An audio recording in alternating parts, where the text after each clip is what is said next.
In the name of Allah Almighty, who is the most forgiving and is the most beneficent, I welcome you all. और आज इस video में आज हम एक और डान न्यूज़ का एडिटोरियल सॉल्व करने जा रहे हैं। एक पूरी वर्ड लिस्ट को रिव्यू करेंगे। उससे पहले जैसे हम इस आर्टिकल को पढ़ते जाएंगे तो इसकी मीनिंग को, जिस्ट को, इसका जो पस मंज़र है उसको ब्रेक करते हुए और वर्ड्स की लिस्ट हम निकालते जाएंगे। तो आज जो मैंने आर्टिकल चूज़ किया है ये मल्टी मैरिजेस के ऊपर है और इनकी आथर हैं निखत सत्तार, जो एक एनालिस्ट हैं और इस्लाम के ऊपर बहुत सारे आर्टिकल्स उनके होते हैं। And she has a good mind and she always writes very concisely. तो आज हम ये टॉपिक पढ़ने जा रहे हैं। इस टॉपिक का स्कोप जो है वो मल्टी मैरिजेस का जो फैक्टर है, जो माइंडसेट है हमारी सोसाइटी के अंदर एंड एज पर लॉ, उस माइंडसेट को काउंटर किया है निखत सत्तार ने। और वो बताती हैं कि पाकिस्तान में कौन सा लॉ है मल्टी मैरिजेस का, उसके अलावा इस्लाम के अंदर मल्टी मैरिजेस का कॉन्सेप्ट क्या है। और again she is getting wonderful examples from Quran and the life of prophet Muhammad peace be upon him. तो स्टार्ट करते हैं। ये टॉपिक है मल्टी मैरिजेस। ये पब्लिश हुआ था डॉन में 4 सितंबर को 2020 में।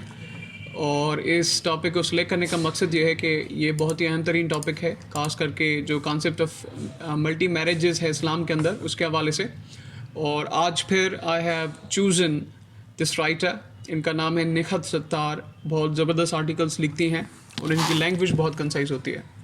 तो ओपनिंग में हम देखते हैं, वो कहती हैं, one of the commonly held beliefs among the Muslims is that of God given a right to polygamy for man. एक बहुत ही कॉमन बिलीफ है लोगों के अंदर, जो वो कहते हैं कि खुदा ने उनको हक दे दिया है बहुत सारी शादियां करने का।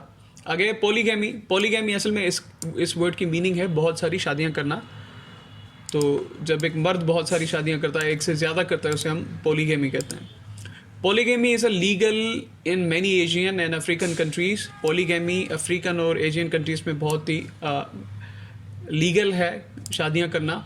तुर्की and Tunisia banned the practice many years ago, लेकिन तुर्की एंड तुनिसिया ने इस प्रैक्टिस को काफ़ी साल पहले बैन करके रखा है।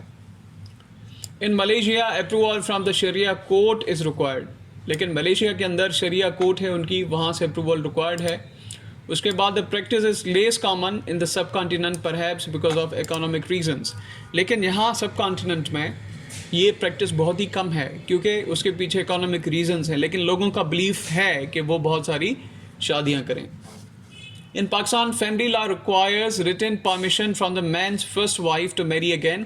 पाकिस्तान के लॉ के अंदर ये प्रोविज़न मौजूद है कि अगर कोई भी आदमी एक से ज़्यादा शादियां करना चाहता है तो वो अपनी पहली वाइफ से, अगर वो मैरिड है तो अपनी पहली वाइफ से वो रिटन परमिशन लेगा, उसके बाद he will go for the second marriage. However, many men overlook this and most wives are unaware of this law.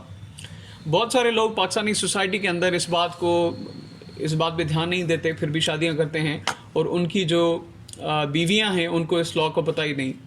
Like many other beliefs, बहुत सारे जो बिलीव्स मौजूद हैं उनके जैसे, this too is one that has been frozen in time by male scholars. ये भी belief जो लोगों का है बहुत सारी शादियां करने का, ये एक फ्रोजन है, मतलब स्कॉलर्स ने इनको फ्रीज़ करके रखा हुआ है। Specially of some sects, specially जो कुछ फ़िरके हैं पाकिस्तान के अंदर, वहाँ पे without consideration of alternative interpretations of Quranic verses और of hadith and later practices.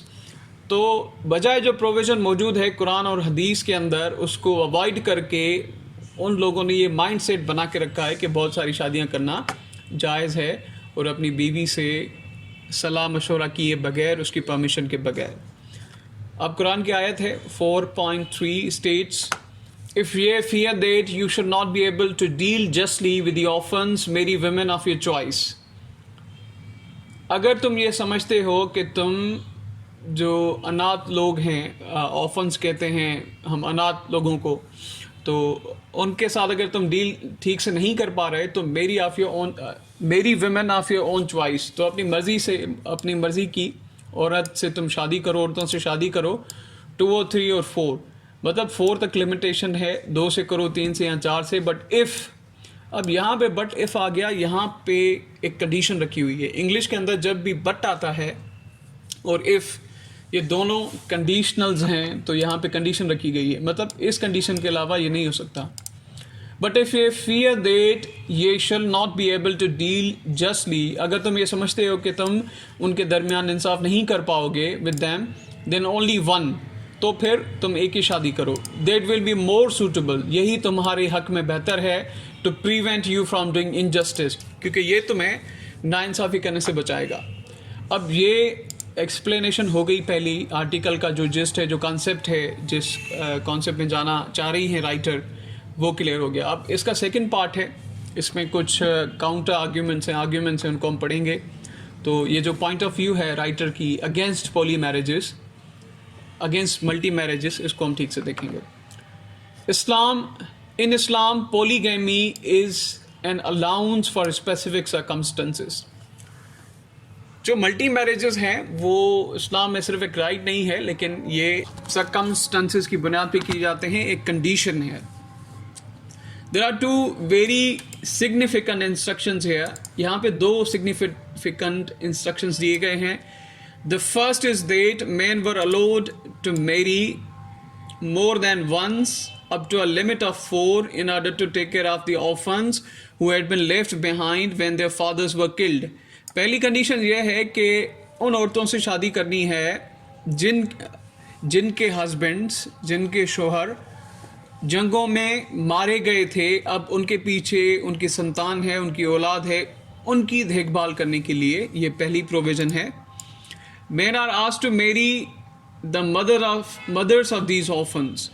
तो मर्दों को एक से ज़्यादा शादी करने की परमिशन सिर्फ इस बुनियाद पे दी गई है क्योंकि उनके जो बच्चे हैं वो ऑर्फन्स हैं, उनकी देखभाल के लिए. आगे है, The other instruction places a condition for exercising justice and equity among the wives.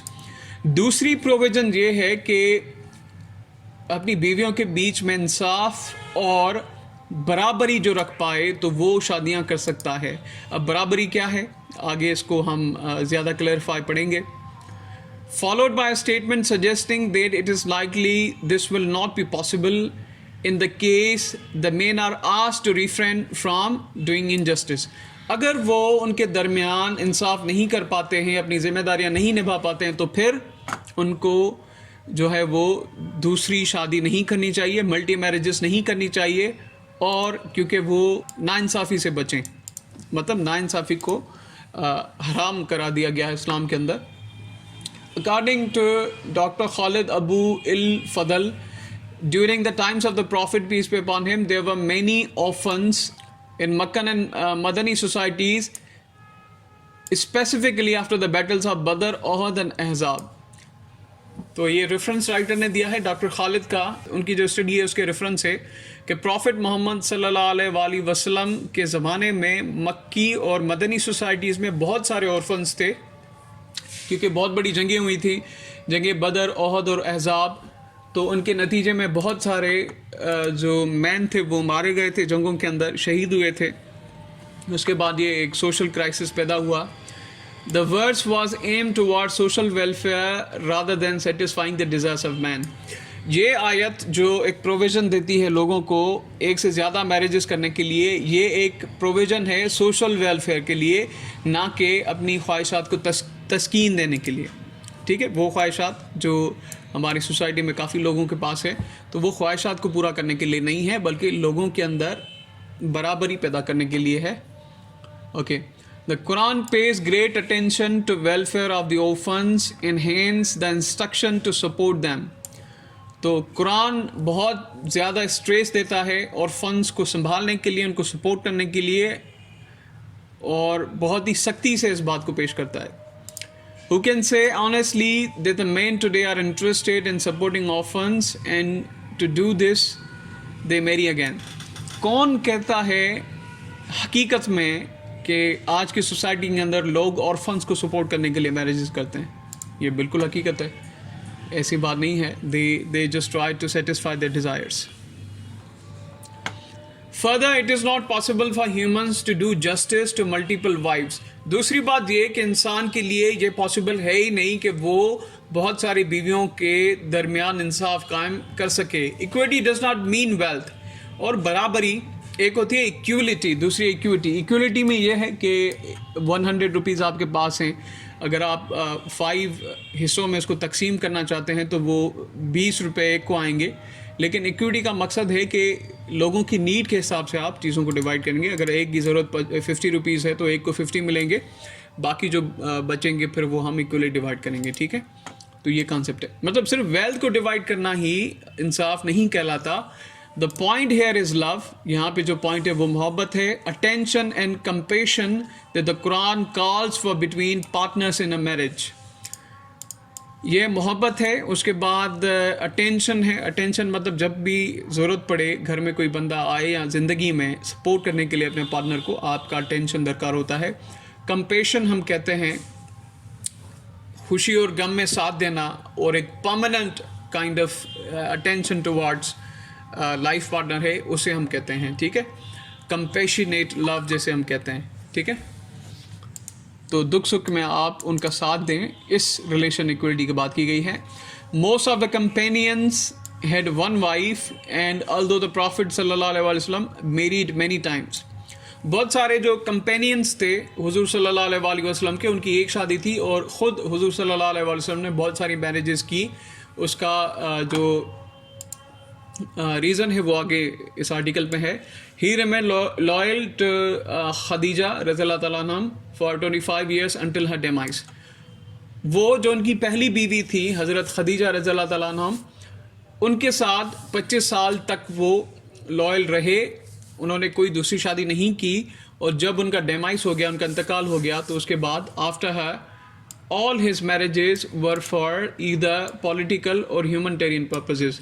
जो दूसरी शादियां थी प्रॉफिट मोहम्मद सल्लल्लाहु अलैहि वसल्लम की, वो पॉलिटिकल एंड ह्यूमनिटेरियन पर्पसेस के लिए थी। बहुत सारी उनकी बीवियां वो विडो थी, बेवा थी, और कुछ मैरिजेस जो हुजूर सल्लल्लाहु अलैहि वसल्लम ने की थी वो पॉलिटिकल यूनिटी अमंग अरब्स के लिए की थी, क्योंकि वो बहुत बड़े लीडर थे और इस्लाम से पहले भी उनका जो वास्ता था वो बहुत एलीट क्लास से था।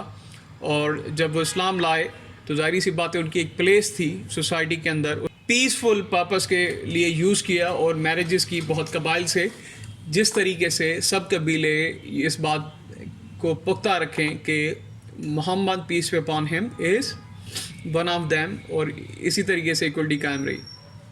आगे है, meanwhile human nature in general requires bonding between the partners and this is only possible if this bonding is between couples. ये इंसान के मिजाज के अंदर है कि, और ये पॉसिबल भी है कि वो अपने पार्टनर के साथ एक मतलब बॉन्डिंग बनाए, बॉन्डिंग ऑफ अंडरस्टैंडिंग बनाए, और ये तभी पॉसिबल है जब एक कपल हो, ठीक है। इतने ज़्यादा होंगे तो फिर कैसे अंडरस्टैंडिंग होगी। When a third person enters this bond, मतलब दो लोगों के बीच में एक अंडरस्टैंडिंग है, एक उनकी अपनी प्राइवेसी नहीं है। We are talking about institution of marriage. अब जब तीसरा बंदा आएगा, there is a likelihood of breakage trust love and companionship. अब तीसरा बंदा जब वहाँ मुदाखलत करेगा तो ज़ाहिर सी बात है ये सारी चीज़ें कंप्रोमाइज़ हो जाएंगी। Wives and husbands are compared to be each other's garments in the Quran. Quran के अंदर हस्बैंड और वाइफ जो हैं वो एक दूसरे के गारमेंट्स बताए गए हैं, वो एक दूसरे के राज रखने वाले हैं, एक दूसरे की बातों को ढकने वाले हैं, और एक दूसरे का वो साथ देने वाले हैं, मतलब एक दूसरे की इज्जत हैं। दो विच दे प्रोटेक्ट ईच अदर, वो अपने आप की हिफाजत करते हैं, एक दूसरे की हिफाजत करते हैं। Hide each others weaknesses and provide comfort, अपनी खामियों के ऊपर, एक दूसरे की खामियों के ऊपर वो पर्दा डालते हैं और एक दूसरे को कंफर्ट देते हैं, सुकून देते हैं। कंपेशन एंड ब्यूटी, और इसके अलावा साथ देते हैं एक दूसरे का और मोहब्बत देते हैं। और ब्यूटी का ये मकसद है कि means self satisfaction, peaceful mind के हवाले से। है दिस नॉट बिन ट्रू, क्या ये सच नहीं है? God would have created more than one wife for the Adam. अगर ऐसा, क्या ये सच नहीं है कि जो है वो खुदा ने भी हज़रत आदम अलैहिस्सलाम के लिए बहुत सारी बीवियाँ बनाई होती, लेकिन उन्होंने सिर्फ एक हवा बनाई। Does having co-wives enable a woman to have peace of mind, happiness in a union, and the desire to give her marriage her whole self? Is it required by the Quranic concept of marriage? क्या ये possible है कि एक औरत, मतलब एक आदमी जो बहुत सारी बीवियों के साथ है, तो एक उसकी बीवी उससे पीस ऑफ माइंड, खुशी ले सकती है, और उसकी जो एक डिज़ायर होती है और एक फेसिनेट लव होता है, क्या वो ले सकती है अगर बहुत सारी बीवियां उसके हस्बैंड की हैं, जैसे कि कुरान कहता है? क्या ये पॉसिबल है? यहाँ पे राइटर जो हैं वो एक क्वेश्चन पूछती हैं. Okay. Muslim jurists have over centuries carried out admirable work in interpreting and developing Islamic laws based on Quranic and Hadith. मुसलमान जो jurist थे, जो काजी थे या फिर जस्टिस थे, उन्होंने जो है वो ओवर सेंचुरीज में बहुत सारे जो वर्क्स हैं उनकी इंटरप्रिटेशन की है कुरान और हदीस की रोशनी में. However, they were all men and their work in fiqh is grounded in patriarchy and favor towards male. और उनमें सब में से सभी मर्द थे, तो उनके जो ग्राउंड्स हैं फ़िक़्ह के अंदर, फ़िक़्ह एक कॉन्सेप्ट है, एक स्टडी इस्लाम के अंदर एक सब्जेक्ट है, तो वो सारे मेल थे. तो उनकी जो रिसर्च वर्क है वो पेट्रियार्की की बुनियाद पे है. The famous reformist scholar Muhammad Abdu considered polygamy to be allowed but restricted to certain conditions. एक बहुत ही फेमस स्कॉलर हैं इस्लाम के अंदर जो पोलीगैमी को जायज़ करार देते हैं, लेकिन उनके साथ सम सर्कमस्टेंसेस लगाते हैं, ऐसे नहीं. उसके बाद है कंटेम्प्ररी की माना है करंट वक्त में. Scholar such as doctor Fazal Rahman, Khaled Abou El Fadl, उसके बाद है Kecia Ali, Aziza al Hibri और Riffat Hassan are also bringing to light the compassionate and egalitarian content of Quran. मतलब जो कुरान का असल कॉन्सेप्ट है अबाउट मैरिजेस, उसको वो सपोर्ट करते हैं. ये सारे स्कॉलर्स जिनका भी रेफरेंस दिया ऑथर ने. An oft ignored piece of Islamic law is that the marriage contract that can include various clauses protecting rights of wife. This can cover building the husband to a monogamous marriage and equal right of divorce. अब यहाँ पे अंदर इस्लाम के अंदर मतलब ये provision मौजूद है कि हस्बैंड और वाइफ के बीच में जो सोशल कॉन्ट्रैक्ट है द हाउस ऑफ मैरिज, तो वहाँ पे वो कंडीशंस लगा सकते हैं, और एक वाइफ एक हस्बैंड को, अपने हस्बैंड को जो है वो मोनोगेमियस बना सकती है इस पर कंडीशन उसको मना करे कि वो दूसरी शादी ना करे. ये प्रोविज़न मौजूद हैं.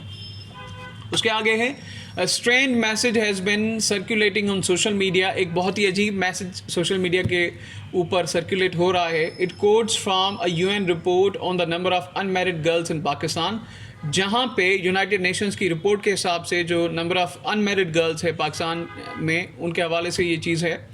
The solution suggested by the individual, a man of course, is to promote multi marriages. तो इस मसले का जो solution है वो एक आदमी दे रहा है कि मल्टी मैरिजेस लोगों को करना चाहिए. However, social and cultural barriers that prevent marriages and efforts need to be addressed. However, उसके अलावा मतलब जो सोशल और कल्चरल बैरियर्स हैं, असल में जो मसाइल हैं इन प्रॉब्लम्स को ऊपर लाने में, उनको हल करने के बजाय वो पॉलीगैमी को प्रोमोट करते हैं. मतलब एक सॉल्यूशन नहीं देते, उससे आगे एक प्रॉब्लम क्रिएट करने की कोशिश कर रहे हैं. It is also important to educate girls and assist them in becoming effective contributors to national development so that they do not remain dependent on their male relatives. ये भी एक बात बहुत ही अहम है कि गर्ल्स को एजुकेशन दी जाए और उनको ये बातें सिखाई जाएं, उनको स्किल्ड बनाया जाए, उनकी मदद की जाए कि वो अपनी कंट्रीब्यूशन नेशनल डेवलपमेंट में लाएं और अपनी डिपेंडेंसी मेल रिलेटिव्स के ऊपर ख़त्म करें. Polygamy is not the answer. मतलब पॉलीगेमी इस बात का जवाब नहीं है. It is an allowance in the Quran for specific circumstances. Polygamy सिर्फ एक particular circumstances के लिए है और ये conditional है.